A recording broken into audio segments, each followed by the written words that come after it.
A Working Man, starring Jason Statham, directed by David Ayer. Yes. So we'll do a spoiler-free mini review, even though this movie is like, it's exactly what you think it is. It's not really, yeah. I don't even think you can even... if you're watching this movie, you're expecting a plot twist, you're not going to get it. Everything that you think is going to happens. Well, and some other stuff, I think. There's a lot of like fetch quests in this movie, I feel. Yeah.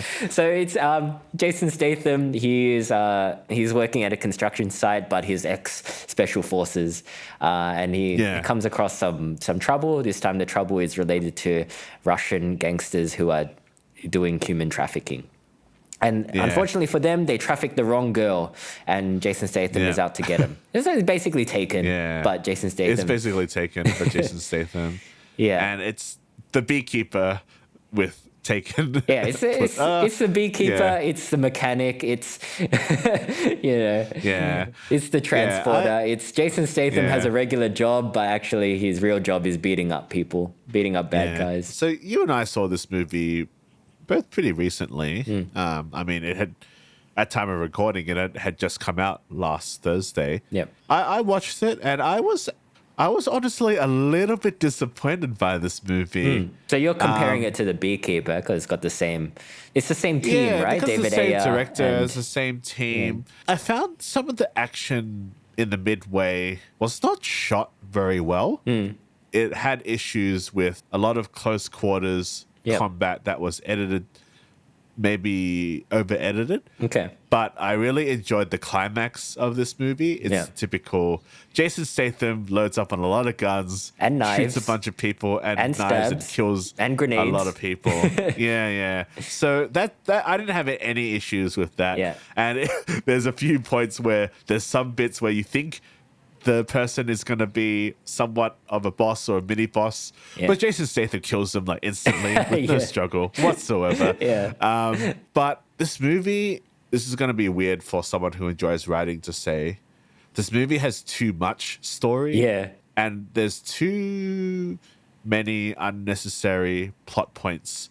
Which adds to that quetchiness. And maybe takes itself a little bit too seriously for what it is, because I think this movie is based on a novel. Okay. So there's a lot of story. Adapted for the screen by Sylvester Stallone. And you can tell. I've never heard the word brother used so much in a movie as I have in this movie. Brother. Good luck, brother. No hard feelings, brother. We're all military guys here. there was quite a few lulls in this movie where I was getting a little bit bored, to be honest. Okay, that's fair. Is it a long movie? It's not. It's about 2 hours. Okay, it didn't have to be 2 hours long. Yeah, there was one really unnecessary plot point involving trying to get into the drug ring as a sort of undercover, and then he gets found out immediately. and then he finds the guy that he needs to just by looking at a photo, and then he spots the guy that he's supposed to be following, and he's like, oh, okay, cool. So it felt like they wasted 20 minutes on some unnecessary stuff. But I think what they were doing is they were setting up. There's like another commando dude that he somewhat has a bro camaraderie with, but then he ends up being a rival, which could have been quite strong, but it's not. And then, he just kind of kills his rival very easily at the end because of like, let's dance. It just gets like stabbed in the neck. It's like, do it, brother. It's just like it's a knife in the throat. Because in the final fight scene, like, we're going to bring the gang together. But it's already been proven that Statham can kick the asses of his gang because he does it before. But he just does it again. Well, I think that still could have worked as just a means to get a more diverse like goon squad into that last fight. But they wasted a lot of time setting that up. It was a bit unnecessary. I found the villains a lot less interesting because it's just Russian gangsters. You know? I think they were going for the same archetype as in Beekeeper, like a kind of like unlikable young people, but there's also some older mafia guys in there that are unlikable in a different way, because they've got those two Russian guys that are wearing like couture or whatever. But they're not really that unlikable though. They're just a bit rich. I think the two kidnappers are supposed to be very unlikable. I found them pretty fun. Unlikable. Yeah. They're fun, but they're not as unlikable as a super millennial Gen Zer in crypto scamming. There's less disgruntled boomerness to this movie as compared. And I don't want to keep comparing it to The Beekeeper, but it's kind of hard when you have the same team basically doing the same type of movie. But it is kind of similar because you've got Jeremy Irons as well in The Beekeeper, who plays like the older archetype, and then you've got, the young people as well. But I guess maybe the difference in this movie is that, I don't know, maybe it's taking itself just a bit more seriously. Where it tips it over that. I think they're trying to have like more of a story. And it's a lot less silly than The Beekeeper, which I kind of enjoyed. There's not enough puns to be had as a working man. I'm not talking about the Hive. I work hard.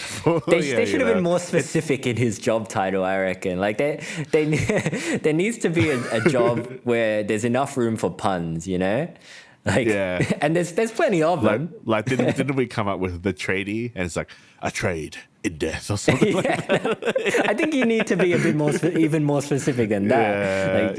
I don't know, like Jason Statham is the dental hygienist or something. I'm just a dental hygienist. A clean scum. A clean scum of hard to reach places. What do you mean he killed all our guys? It's just a dental hygienist. I can't believe you pissed off a dental hygienist. It's funny. There's a plot line that involves Jason Statham's daughter and him being a neglectful father, but it's stretched too much between the actual kidnapped girl, and then there's not really that much danger that comes to his daughter in the end. Yeah, even though she's featured in the movie quite a bit, nothing really happens with her.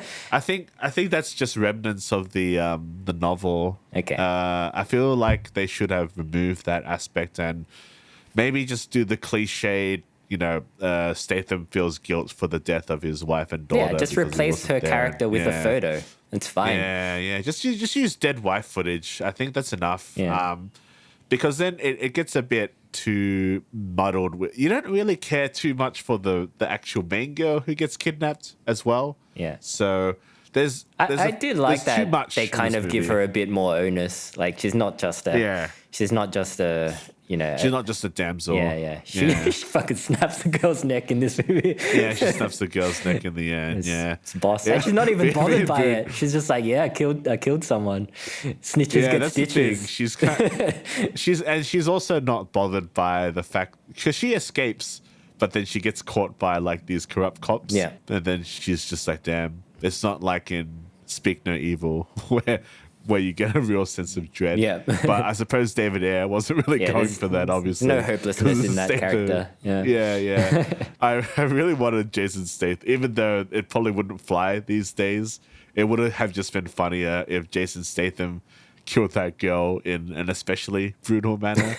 Sort of maybe Once Upon a Time in Hollywood style. Right. Because it is kind of wrong. I don't think that's Statham's brand, though. I don't think he can. Yeah, not really. Yeah, he can really pull that off. It just would have been funny. Yeah. But that's probably a controversial statement. I do like how he just beat the shit out of that other guy. Though. He beats the shit out of the guy. Beat the shit out of him. So good. Kills that guy that I'm pretty sure is from Blade. The little squat pervert guy. Oh yeah. And then there's like these two Russian dudes that are set up, but they just have big guns. Oh yeah, those guys. Yeah. But Statham just kills them with like a Bluetooth scope gun or something. Yeah. And then That's it's true. just very easy. Yeah, this movie is kind of missing a boss fight again. Yeah. I think there's sort of setting it up for a sequel because it's kind of a really funny. Yeah, there's two Russian. There's like the Russian mafia guys left over, and then he gets expelled because they're just like, you should let him go. He's like, no, he's killed my family. and then he has a bad guy yell. He's like, "Ah!" Yeah. We found it really funny. It's pretty good, yeah. Because it's kind of awkward. Yeah. There's something a little bit John Wickian about that whole situation as well. Like, there's a council and yeah. It's probably from that blueprint, but I think I enjoyed the movie, but I think it's just a little bit too generic. It just wasn't as fun as I was expecting it to be. Probably a bit too long, a little bit too self-serious. It just needed to have a bit more absurd silliness, like in The Beekeeper, where Statham is literally like a Terminator and he cannot be stopped in any means. Yeah, I think it's a tough balance because you have to be just cartoony enough for it to be fun. But if it's too cartoony, then it doesn't work either. Yeah. I think he's a bit too humanized. It's a surprising amount of nuance involved in these films. Yeah. There is. They're hard to make. Yeah. Maybe there just wasn't enough of a production time in between, because Beekeeper just came out last year, right? Yeah. Or something like that. Yeah, but I'm not sure when that's the thing. This it's movie like was greenlit. I think these movies kind of need to be churned out as well for them to be, because there's always an appetite for these films, I guess. So yeah. I don't know. I think it needed just a little bit more of a script review. Maybe cutting out more of the fat for this kind of movie. Yeah. Some movies, they need the fat a bit more, but this one should have been a bit leaner. And just, you hear that, Stallone? Make it lean. Like your diet. Yeah. Enjoyable but forgettable, I think. I don't think I'll be watching this movie again. I don't think this is the last of this kind of movie Statham's going to put out. But some of them will be better, I imagine. Just get more specific with the job title, Statham. I think that would fix a lot of problems. We did a guest episode with bad movies we love. Oh yeah, that might be out by the time this goes out. That might be out, so you can put a link there. But we talked about our hypothetical The One remake, but it is Statham with all his other iterations of his previous jobs in movies. Yeah. But it's also hard because it's just Statham being Statham as well. So it might be fun. Well, yeah. But just do that. I think it totally works. You'll make money. Yeah. I'm going to ride it, Tubby. Let's ride it just for kicks. We'll get it into Statham's hands somehow. Get David Ayer on board. I try to use my contacts. We'll see how we go. Yeah. If anybody out there knows how to reach Jason Statham and David Ayer, hit us up. Yeah, hit us up. We've got ideas.